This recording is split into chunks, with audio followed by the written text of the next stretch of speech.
Hi, welcome to the debate discussion, however you want to term this, of medics versus non-medics. Throughout this Instagram live, what we are looking to do is to get an informed kind of input from medics and non-medics, people who are championing from both sides and what their viewpoints are. So I'm Chris Wade, I'm from A Training and we're based in Grantham, East Midlands. I'm Laura Sexton, based in Grantham, co-director of A Training with Chris. Great. So we're going to dive deep now into it. What brought this about was from February to March, we polled over 5,000 of our client base and people around our training. And very interestingly, we chose to ask them, how would you determine choosing someone to inject your face for an aesthetic procedure? Interestingly, the response was 17% chose a medic, 22% chose a non-medic, and 61% said they would choose someone who had a regulated qualification and was in a clinical setting.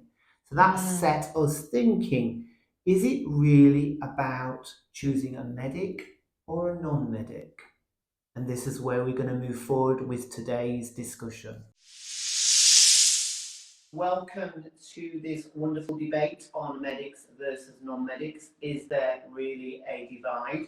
So give us a little bit of background about yourself, Mariella, your training, what you do, how long you've been in industry. Yeah, so I've been in the industry now for 3.5 years. I think at the minute it's a very hot topic about the non-medic versus medic, and I'm so happy that you've asked me to come on this live today.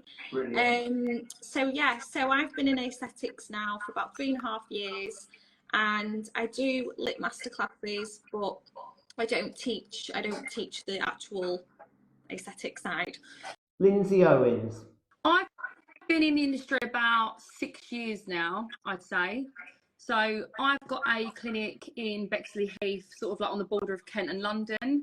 And I've got a couple of girls working for me, and we do various treatments, lips, anti-wrinkle, literally basically everything, to be honest. But yeah, about 6 years now I've been going. Antonia? I'm Antonia, for those of you that don't know me, and I'm the owner of Kiss Aesthetics. We've got 12 clinics across the UK. My background is actually sport rehabilitation, so I'm not considered a medic, but equally it's very strange. There's a lot of courses out there that will allow me to train with medics, so I don't really know where I belong. I don't really fit in anywhere, but what I do know is from, I've trained a plethora of different people, and as far as I'm concerned, everyone learns in the same way. And it's very much a level playing field. Kristiana? So obviously my name is Kristiana, and I'm a nurse. I've been a nurse for 9 years now, and I've been injecting in aesthetic medicine for 7 years. I'm also an independent nurse prescriber, have been for the past couple of years. I inject full-time with Kiss Aesthetics, and I also have my own small business on the side, KRS Aesthetics. And I'm also the lead trainer for Kiss Aesthetics. Dr. Micheal Aitken. I've been training for 16 years, and I started out just training medics on a one-day course, so that was doctors, dentists, and nurses. And back then, they were the only ones able to practice in the UK. Over the years, other groups have been introduced to the market, mainly through insurance companies allowing them to practice. And then I think about 10 years ago, I trained my first non-medics, and it was introduced to me. The insurance company said that instead of a one-day course, it would have to be a 2-day course, and then it was a 3-day course after a while, and then it rested on a 4-day course, and it's remained at that as the the minimum entry requirement that I'm aware of through the insurance companies that I work alongside until now. You having trained previously, correct me if I'm wrong, medics and non-medics, is there a difference in the way that we train to medics or how you've trained medics and non-medics? Is there really a difference in training, or how does it sit? Do you know what? I found the difference in training with you guys train at a phenomenal level, which I've told everyone anyway, but I think the difference that I've noticed with training medics and non-medics, I wouldn't put it down so much as medic, non-medic. I'd say I notice better practitioners if they've got a beauty background. So if they've got like an eye for like art, if they've done PMU before, or they've done like lash or something like that, where they've got an artistic eye, I've found that I notice they pick stuff up quicker and they're more artistic with it. I wouldn't say so much medical, non-medical. I would say more down that route. You can pick who's done a bit of that, really. Kristiana? So I personally say, obviously, because we only train now from an advanced level, there isn't really that much difference in between the injectors that come in. Ultimately, if you're taking extra courses and you want to learn more, in my opinion, that's everything. As practitioners, we should always want to learn more, and if you are willing to undertake more courses and do more training, then that for me is everything. So in terms of medics, non-medics, I probably train around 50% medics, 50% non-medics, and in general from a advanced level, so where we take students from, there isn't much difference in terms of how they inject. When we did used to train from a beginner level, I did see a difference, and this is where this is one of the reasons why I don't currently offer beginner training anymore, because I felt like it was easier to train a medic. They would come in with basic life support training, they'd come in with anaphylaxis training, they already had that experience of patient care and had accountability there, because obviously, you know, we're governed by the body, so we have to have that accountability. And I felt like that's where our courses were missing out. We'd spend so long doing all the basics that I didn't need to train medically trained practitioners, that then I just didn't feel that we had enough time in injecting. So that's one of the reasons why we stopped from a beginner level. But from an advanced perspective, I don't see much difference between medics and non-medics. Antonia, with your wealth of experience, what do you think? I actually spoke to my team earlier. So we've got, there's 8 medics in the team. And I actually asked them a few questions, and they were really telling, because I sort of had this idea in my head of, you know, what I was going to come and say today. And I thought, I don't want to put words in their mouth. I want to make sure that what I'm saying is actually a reflection of how they feel. So I asked them, and I said, I want you to be really honest, because I knew I was going to share it with you guys today. Because when I look at training and stuff like that, I think really there's 3 sort of areas. So you've got the complications, so that's obviously a massive thing we need to think about. You've got the facial anatomy itself, and then you've got clinical reasoning, and I think collected together, they encompass sort of everything. So I asked my team, specifically in relation to facial anatomy, I've got it written up here, to what extent do you think your nursing degree has given you an advantage in comparison to non-medics? And the options were, I've got facial anatomy in the bag, and then the next one was I still had to learn it. Every single one of them said they still had to learn it. Every single one of them. And I think that's very telling. And it's something I definitely see when I'm training people, is that actually it doesn't matter who I'm training, that we all have to learn it. With the exception, I've trained some really good dentists, obviously, like that's their bread and butter. In the next question that I asked was in relation to complications themselves. To what extent do you think your nursing degree has given you an advantage? And not clinical reasoning, this is just complications themselves. We'll go on to that.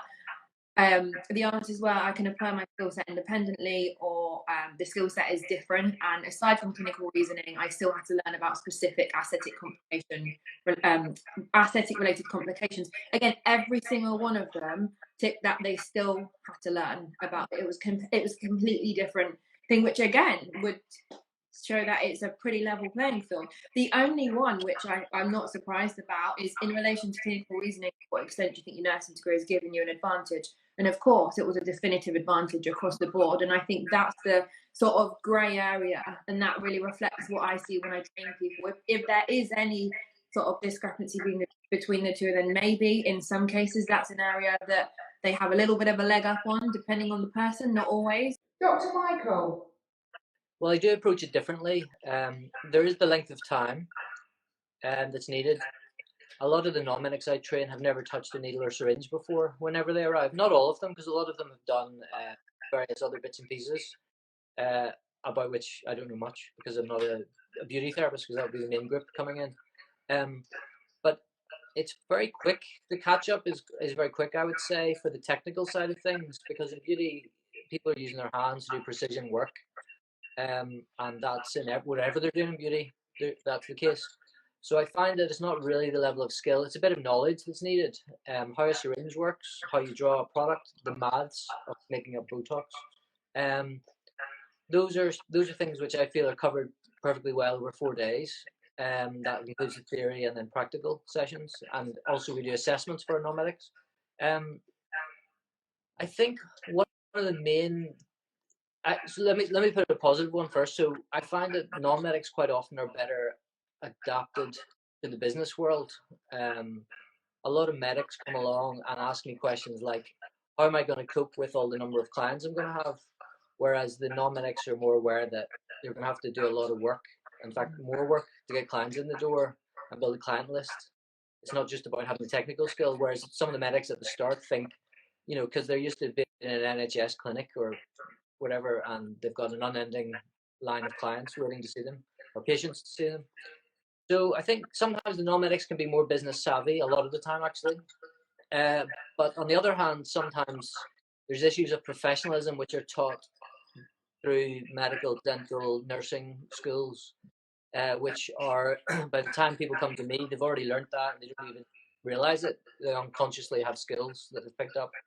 Not to say that non-medics don't have those skills, but certainly there's skills that can be taught and are taught in medical, dental, and nursing schools. So those are things that I sort of have to speak to non-medics sometimes a bit more about. Things about managing your clients. So it kind of crosses over a lot with basic customer services skills. So if somebody already has a successful laser clinic, for example, right? They've already had to have a lot of money behind them, or a lot of confidence placed in them by someone in order to buy laser machines. So they've already gotten to a certain level. So I find those trainees who come along, they never really have those professionalism issues. It's more people who have been put through the training almost as a continuation by their parents of their regular school education. The younger ones, I suppose, sometimes need a bit more education in issues of professionalism. So, just like if somebody has a problem, don't ignore them, get back to them. Little things like that. Whereas medics would never, in my experience, ignore a patient because they could lose everything that they've worked for so easily. So taking that on board with the consultation and with the government kind of looking to bring in regulation, what key things would you like to see brought in? How do you think changes need to be made? I think we need a level to be set, standard that's the government agrees, or is agreed across the board for everyone. So it's like the driving test. We've discussed this before, Chris. I think the driving test is a good example. So 1935, government brought in a driving test. So before then, anyone could drive who had access to a car. Now, a lot of people were safe drivers at the time, but of course, it was safer to introduce a test. So everyone had to reach a standard before they were allowed to legally drive. And it didn't matter what their background was, what their education was, whether they'd been a university or school or whatever, or what country they came from. They had to do a standard test to be able to be allowed to drive on the roads, and that improved safety. And I think we need something similar in aesthetics. Mariella, what are your thoughts on that? I do think that we should have an associated medic with a clinic that is there on speed dial, there to obviously do your prescriptions, there to see your clients. I do think that's really important because that sets the standard of A, the practitioner, and B, your clinic and what you stand for. At the minute now, there's literally nothing. So I think when you train in a CPD to go do a pathway for aesthetics, it's very mismatched, because no one, you know, you pay, but 9 times out of 10 you're just checklist. You know, as long as they can see that you've injected a little bit of dermal filler, fine. You've passed. So you'd say there needs to be a minimum set hours of training, a minimum standard, a minimum number of models, practice assessments. 100%. And your key is supervision ongoing with a healthcare practitioner. Yeah, I'd say so, 100%. I think there does need to be some form, because we have to remember that we are using prescription medications, but we are also injecting substance, and that can go massively wrong. And if you're new in the industry, you're not going to know everything, and that's okay, that's fine. But as long as you have someone to just lean on, you know, who knows what they're doing and knows what they're talking about and has that experience, then that can take the load off you as well. So Lindsay, how do you feel about that? What would you say is your opinion on this one? Everyone, I think, collectively knows that the industry at the minute is an absolute shambles. No one really knows what's going on, but I think having an actual regulated qualification is so important, because if regulation does come in, and it's going to be down to councils bringing in licenses and stuff like that, that is the only qualification that is regulated by the government that is there. So I think it's really important that everyone sort of is at the same standard. Antonia?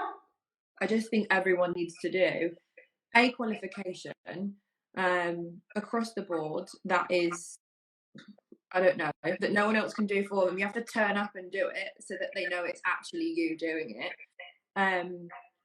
Yeah, I just think there needs to be some form of qualification, and then of course there needs to be some regulation in place to monitor what's going on.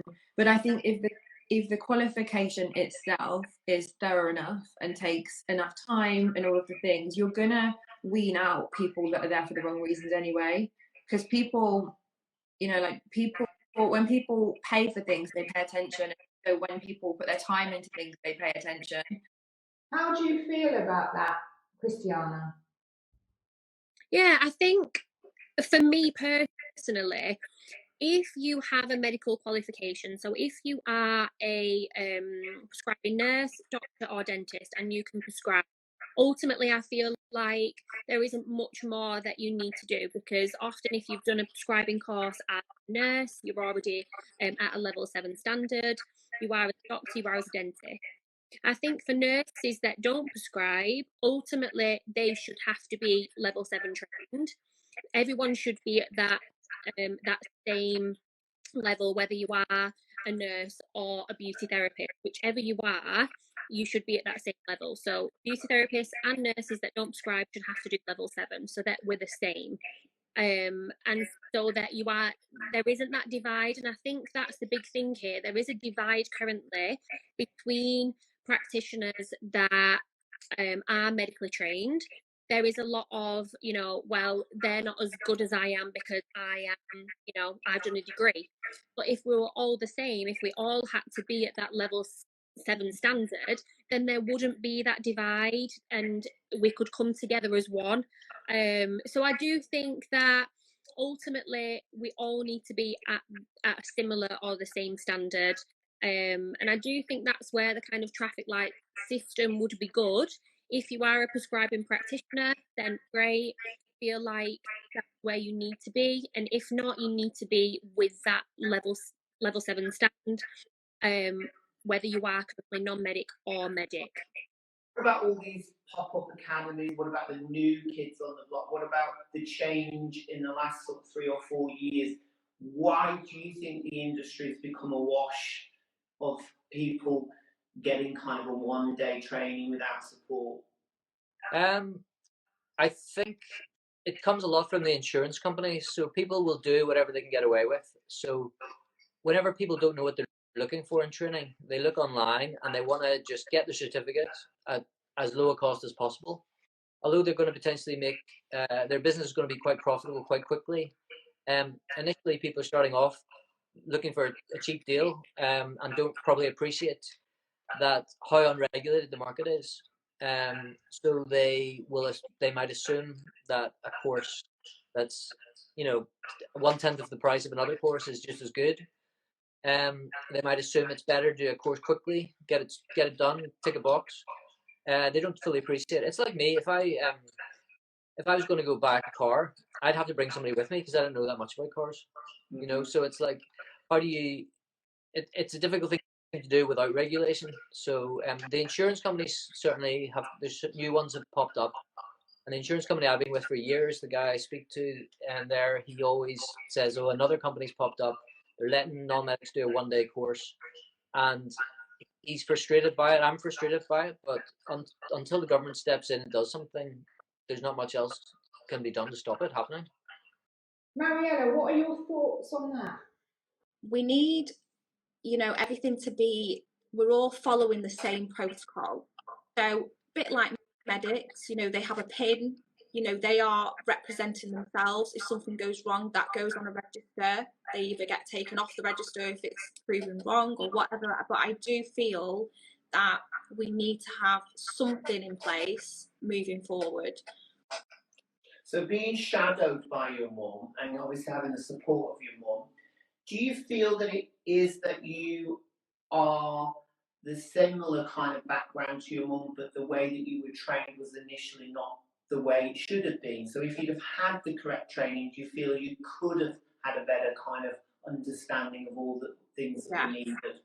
Were you shocked about how you were offered certain training? Yeah, I mean, I feel that training at the minute it's kind of like you pay for a course and it's like buying something online and then you get it and you're like, well, what now? You are left very much, and I was lucky because I had my mum to lean on literally for everything. But for people who don't have that, I mean, I know so many people who were on the same course with me or whatever, and that's like a few years ago now, probably not even doing aesthetics because of the fear that strikes them when it comes to injecting.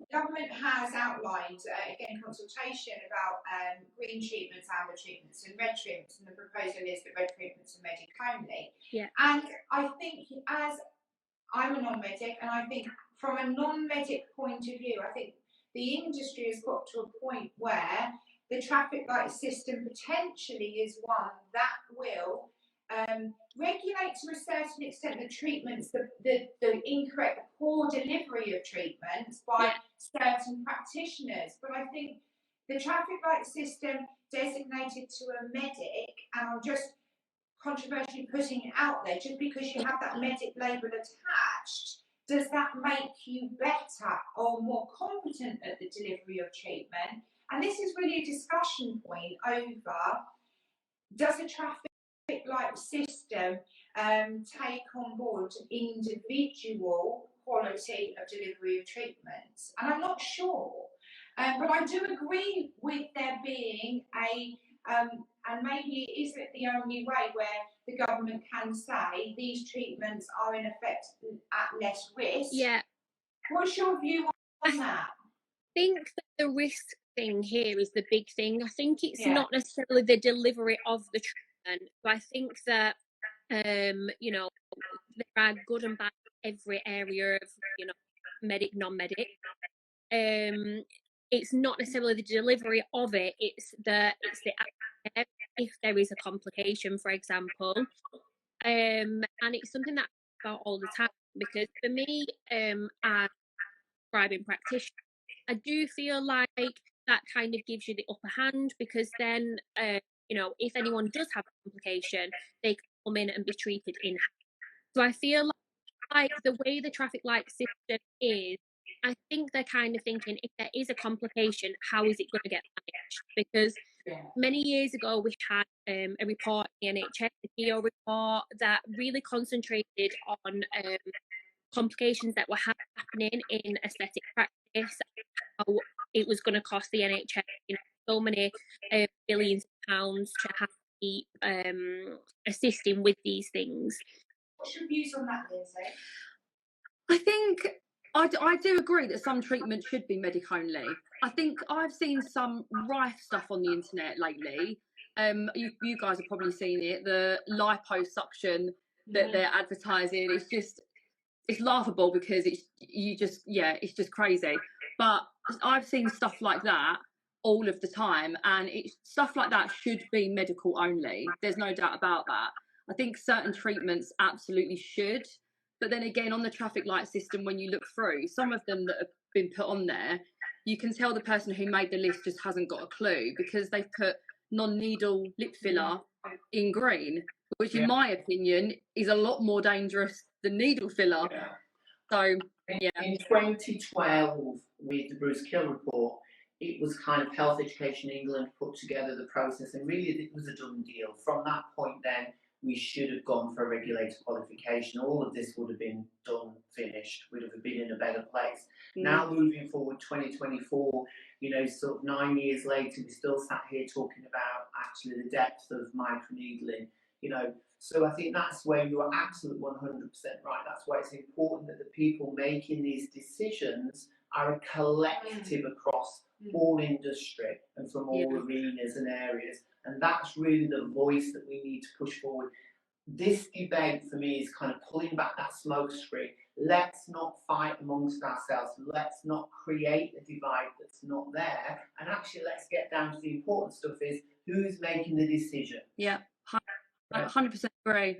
Why are we doing this, and why do we need to have a voice? And all voices are from all areas, which is the important. And actually, all voices are representative of the people that very successfully, very competently, and safely deliver with high standards. And actually, putting people into boxes of you're from that background, so you do this. Actually, we're past that now. It is. That's where work. What I really like about consultation in terms of their proposal is that clinical oversight that they have proposed and defined within the written words of that consultation. In that, non-medical practitioners will have that clinical oversight, which we all should be doing with the high standards that we have. We have a nurse prescriber work with us, and if anybody, that's where the industry potentially has been criticised, particularly in the non-medic, is that people have known the rules and have chosen to break those rules. As a doctor, they feel, or as a medic, that they shouldn't actually take another qualification. Would you feel that you should take a qualification like everybody else, that there should be a level playing field? Yes. Yeah, I think so. I mean, a good example is a lot of doctors, especially GPs like myself, I'm a GP also, we'll do diplomas in various things. So, for example, you can do one in like birth control, you can do one in dermatology. So these are all qualifications that doctors do as an add-on. So it would be just equivalent to doing a diploma, I guess. Or, I mean, there's lots of things you have to get checked for before you're allowed to do it. I think it's perfectly normal to have your proficiency checked.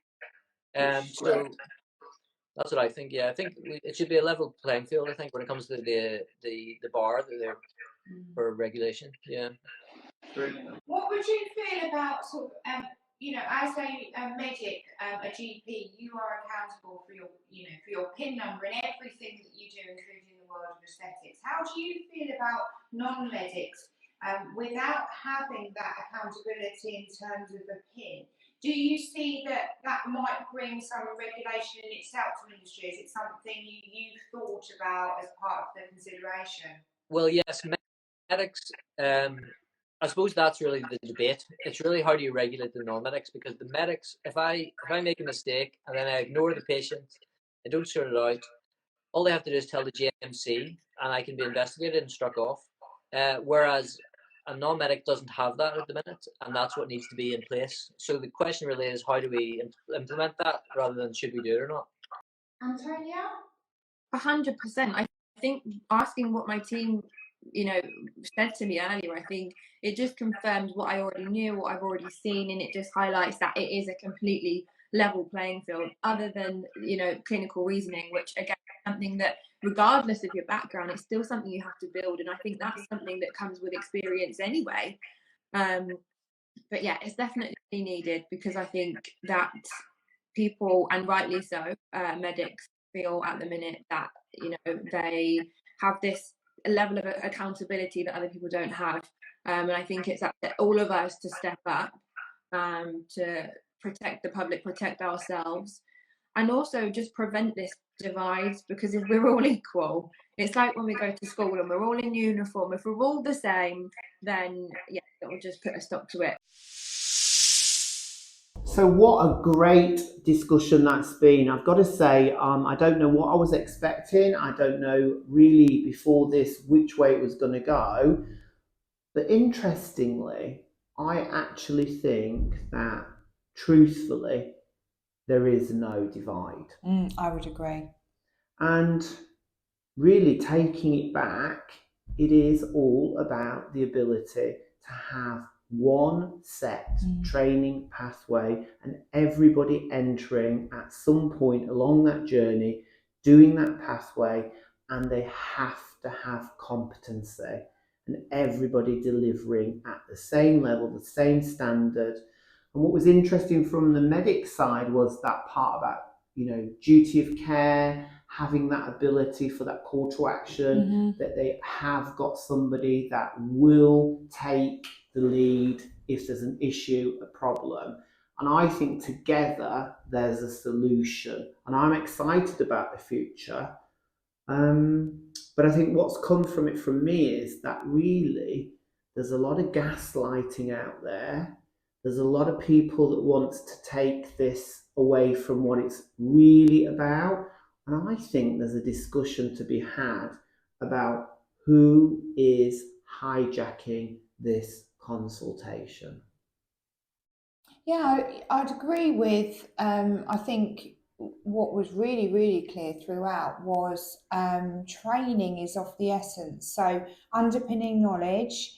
I think from some important points made on the medic point of view is they are governed by their medical PIN, but what that means is that they have a duty of care to the people that they are treating in the aesthetics world. So I think that was a really great point, and possibly where we as an industry must be supportive to the clients that we're delivering treatments on.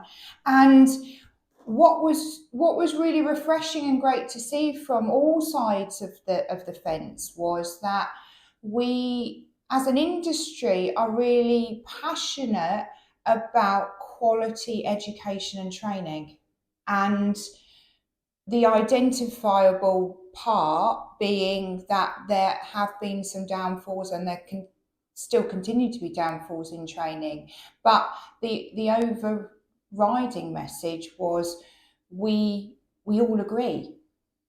I think it's about professionalism and safety of the client, and everything about that.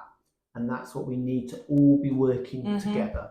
Especially with the next stage of the feedback from the government consultation, that we all have a voice. And for me, it's really important that we're involved in the stakeholders, and from both sides, really, there's a voice, medics and non-medics, and a good input from everybody. So thanks for your support.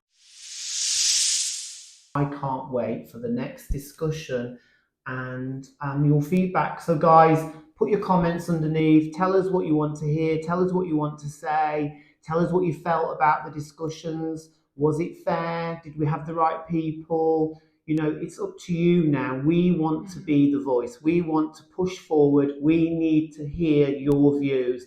Pop it in the comments. Tell us what you want to hear. And now moving forward, we will update you. We are going to be the voice. Listen to us. We're going to be there for you. Thanks, guys. I really appreciate it. Take care. Thank you. Bye. Bye. See you later. Thank you. Bye. Thank you. Take care. Bye. Bye. And thank you, guys. Thank you. Bye. Bye. Cool. All right. Well, Chris, Cheers. appreciate it. Thank you. Bye. Take care. Bye. Good evening.